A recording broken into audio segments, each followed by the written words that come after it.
Ngayon, etong Pasabog 101. Iyak na naman ang tuwad kong watching from Guam, sabi ni Yuki-san. Ano naman title natin? Ate, Erich Tulfo or Erich Sylvester, kasali ba sa Isabong? Okay, bangag nagka-Alzheimer na ayon kay Chavit Singson.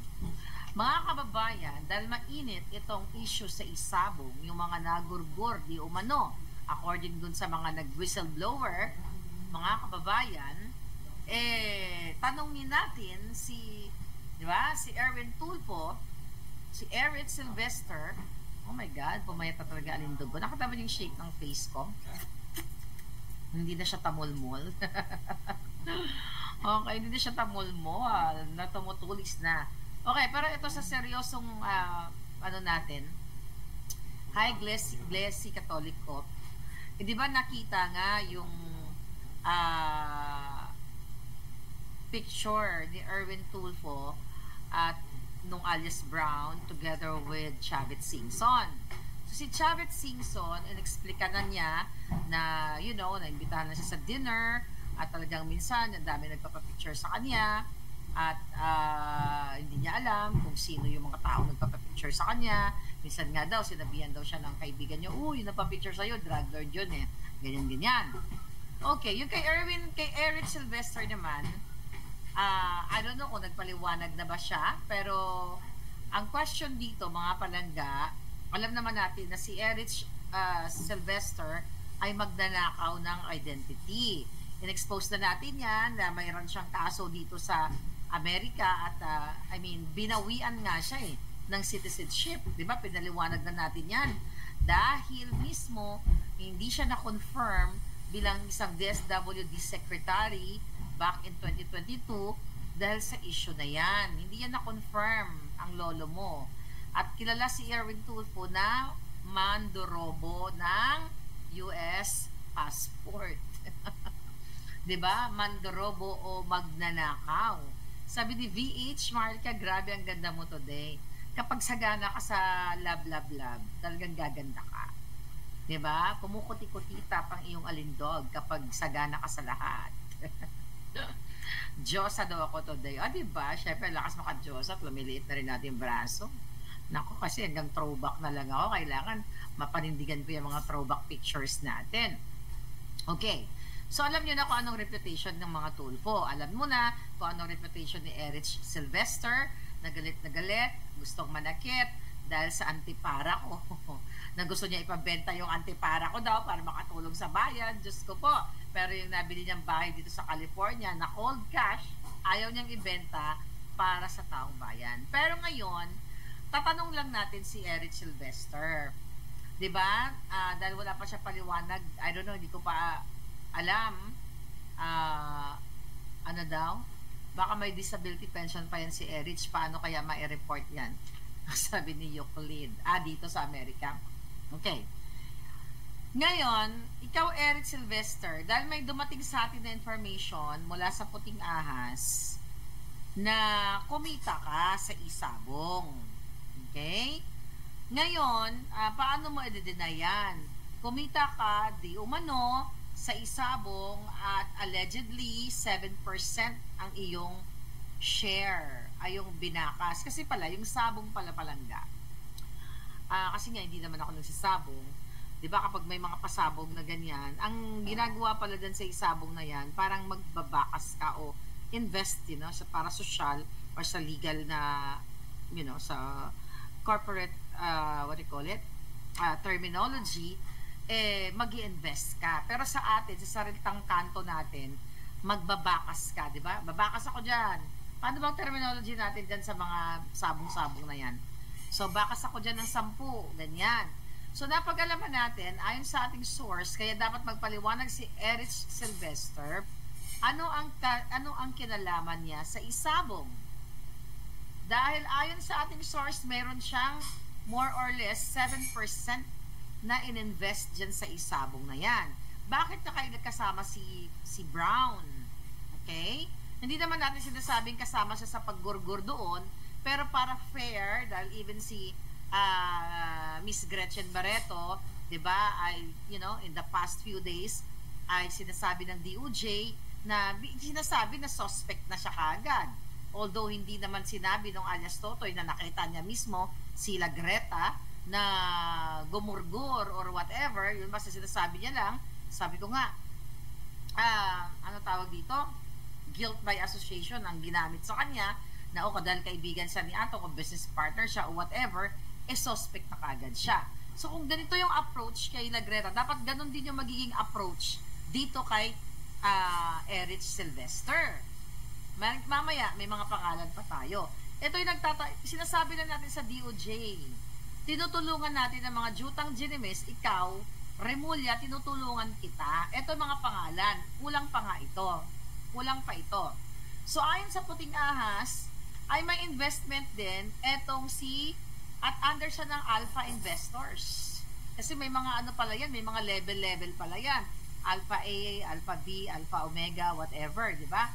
So napag-alaman natin na may 7%, more or less, hindi accurate ba? Di umano, yes, BH. Thank you. Na meron siya talagang na-invest at kumita ng milyones itong si Erwin Tulfo or si Erich Sylvester na magnanakaw ng identity dito sa Amerika at nagbenepisyo sa US taxpayers sa kanyang pandorobo. So ang tanong natin kay Tulfo at kay Torre at sino pang mga hinayupak na ng mga ahensya ng gobyernong bangag, kung gusto nyo talagang tukuyin kung sino-sino yung mga suspect para fair, ipatawag si Erwin Tulfo. Okay? Dahil di umano, kumita din siya ng milyon-milyon dito sa Isabong. At kasama niya nga sa picture si Brown. Hindi natin alam. Maglalaro yung isipan natin dahil kasama niya yung sangkot din dito sa mga gurguran daw dito sa sa Isabong na ito. Baka mamaya kung malaman natin pagdating ng investigation, baka si Erich Sylvester ay may itinulak na sa bungero or something like that. To be fair. 'Di ba? Ano sa tingin nyo? Dapat bang ipatawag itong si Erich Sylvester? At ngayon kasi dinidiin nila si Atong Ang dahil siya naman talagang prominent dyan sa Isabong na yan. So ako, di ba, kung may kinalaman siya at siya ang promotor niyan ng mga gurgura na yan, based dun sa mga whistleblower na yan, lahat fair investigation. Kasi I believe kinasuhan na rin naman na yung mga ano na ito, mga whistleblowers na ito. Tapos ang lumabas pa ng mga pangalan, ito Remulla na dapat mo rin tong imbestigahan. Na may mga na pumusta, tama ba yan? Pumusta or na nag-invest diyan sa Isabong. Ang pangalang Atayde. Okay? Yung Atayde, okay, dapat kasama din yan sa imbestigahan. Hindi dahil sila ay gumurgur, kundi sila dapat ay imbestigahan kung ano yung kanilang participation. Okay? Na, 'di ba una si Erwin Tulfo, Atayde, next yung Eric De La Rosa. Okay? Atayde Art, Eric De La Rosa, Joseph Lumbad, and the mayor ng Chaong Quezon, si RG Mea.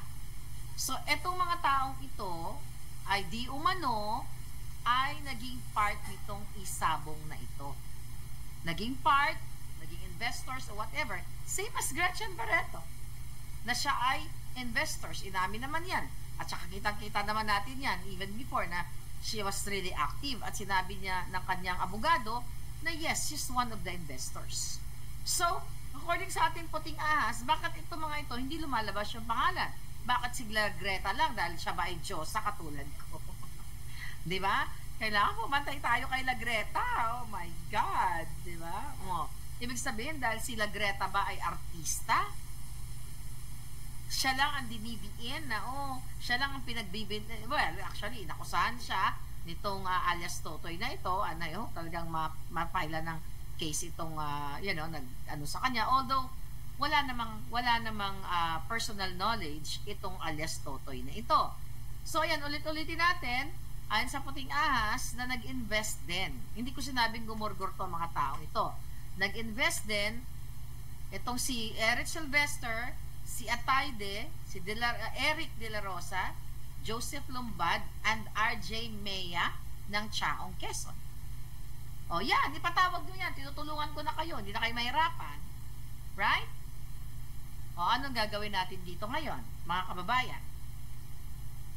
Kasi, dinidiin ngayon, di ba, si Atong Ang ng mga whistleblowers at hindi natin alam, hanggat hindi natin na-imbestigahan yan kung ano talaga participation niya.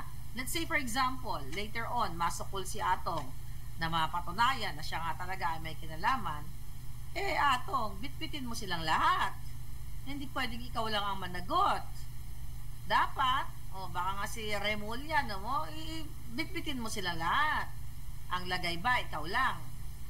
Di ba? Ang lagay ba, ikaw lang? Idamay mo na to lahat ng mga ito kung meron lang naman silang kinalaman. Kawawa ka naman kung ikaw lang ang DDN tapos meron palang mga special participation. Okay? So ito mga binanggit natin pangalan, hindi natin sinasabi dito na sila ay gumurgor.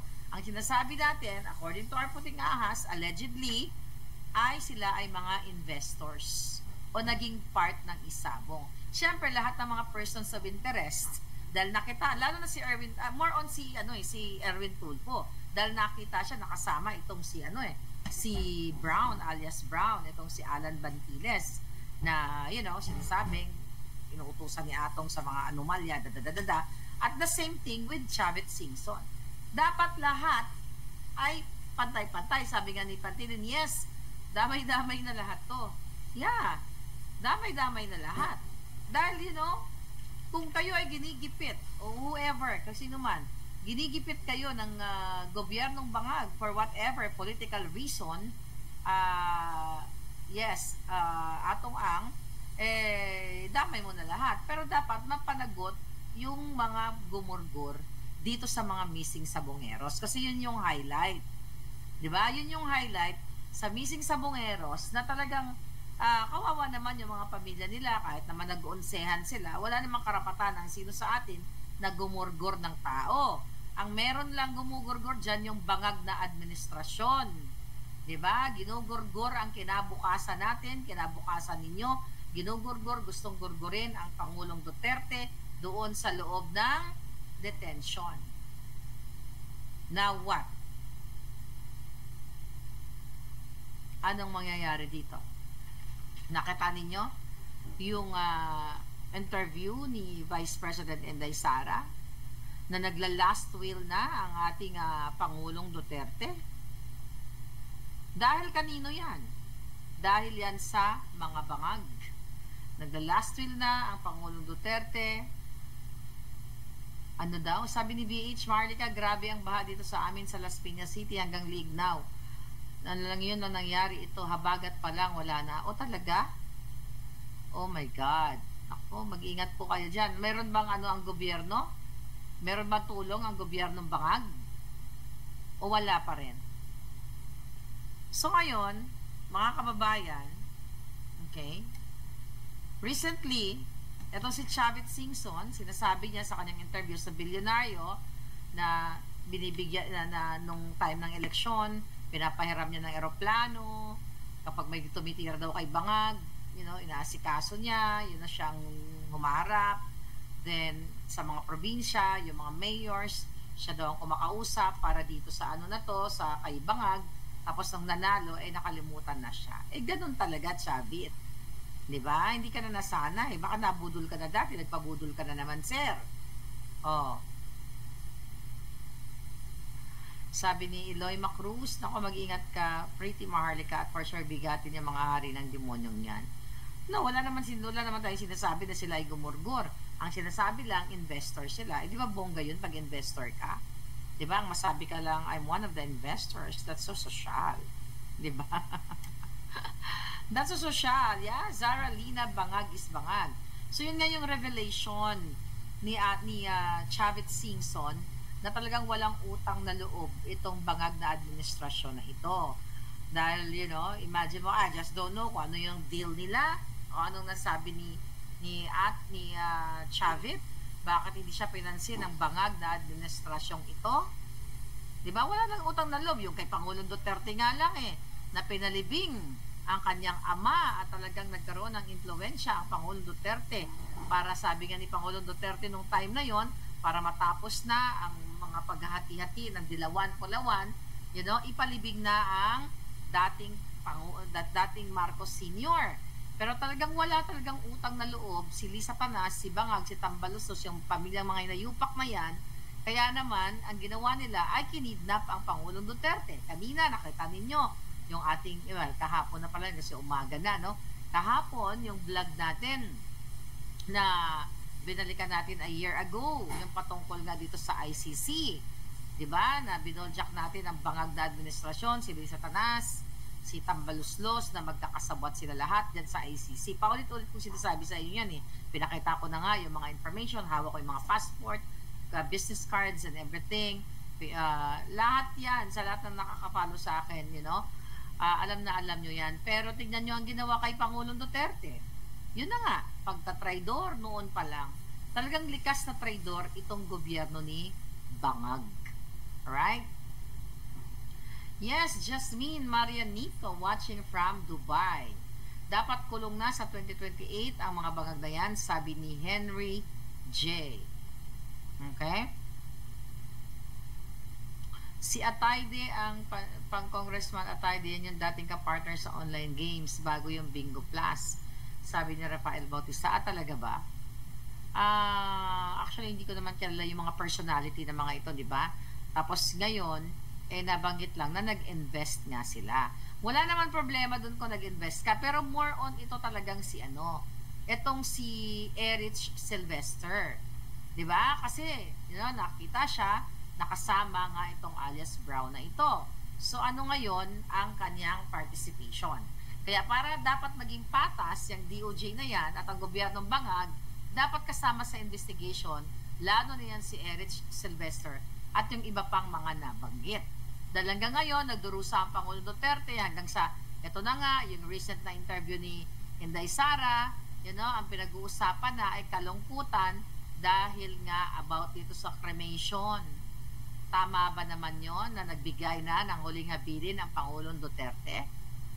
Na sinasabi niya kung saan siya mamatay, doon daw siya i-cremate. At kung mamatay siya sa Netherlands, so sa Netherlands siya. Di ba yun ang sinabi ni Inday Sara? Na wag daw siya iuwi. Wag daw iuwi yung katawan niya sa Pilipinas. Ipa-cremate, di ba? At bibitbitin na lang yung ashes niya, yung urn, di ba? Pagdating ng panahong yun. How sad na ang punot dulo ng lahat ng ito ay si Bangag, si Tamba at si Lisa Tanas at lahat ng kasabwat niya. Okay?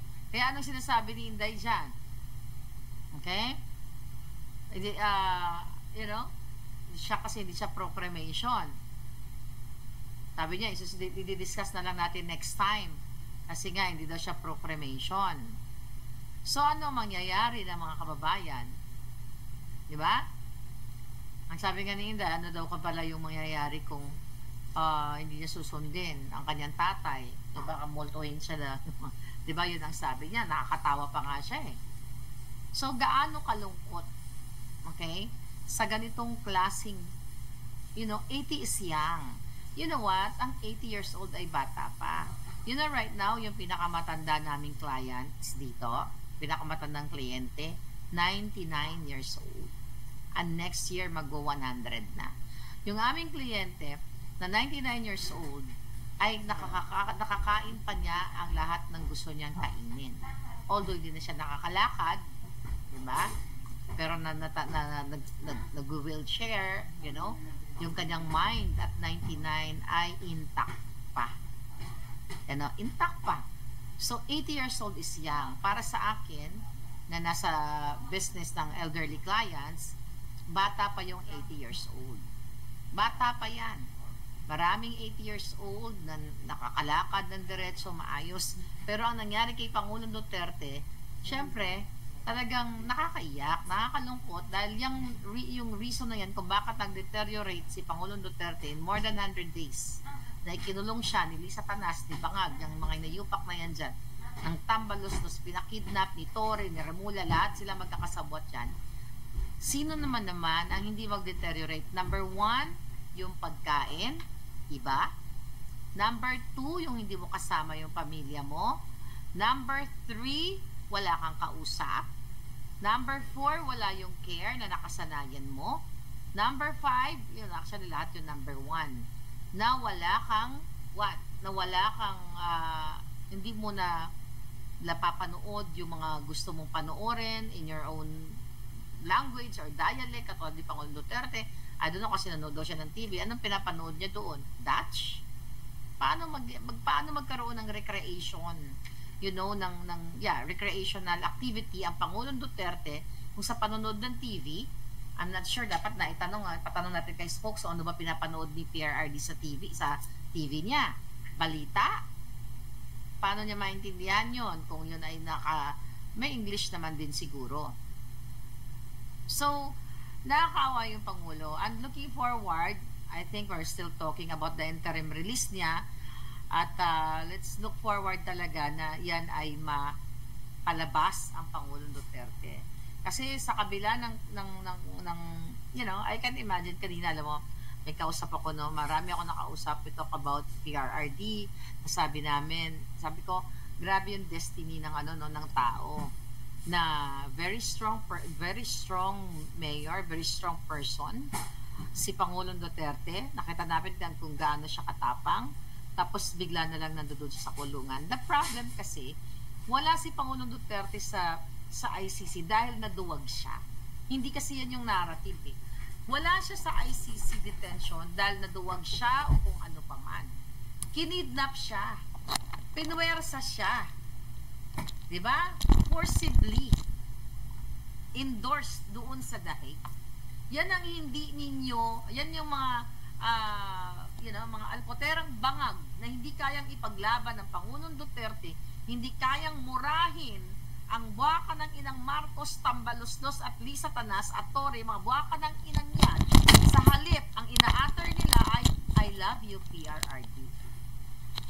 Hindi pwede ang I love you PRRD lang. Ipakita mo na yung mga nagpakidnap kay Pangulong Duterte, kung kaya nilang magmura sa kanilang mga follower, dapat kaya din nila murahin ang putang inang Addictus Benedictus na si Bangag Jr. Kaya nga sabi ko sa inyo, mapagmatsyag kayo eh.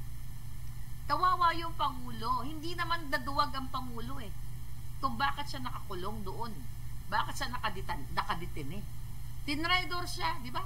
Sinabi na rin ni Inday Sara na may nagtraidor. Kanina pinakita natin yung ating expose last year. Tapos yun na nga, dahil may intel na nakukuha itong si Anyo at itong bangag na administrasyon. Diba? Kaya sabi ko, sino ang Delilah na nagpahamak kay Pangulong Duterte? Diba? Ang mga alpotera. Ang sakit na pakiramdam sa nangyayari kay PRRD. Exactly palanda. Nakakalungkot ang nangyayari kay PRRD. Kaya sabi ko sa inyo, dapat talaga global approach yan. I-pressure yung mga walang hiyang yan. Diba? Ano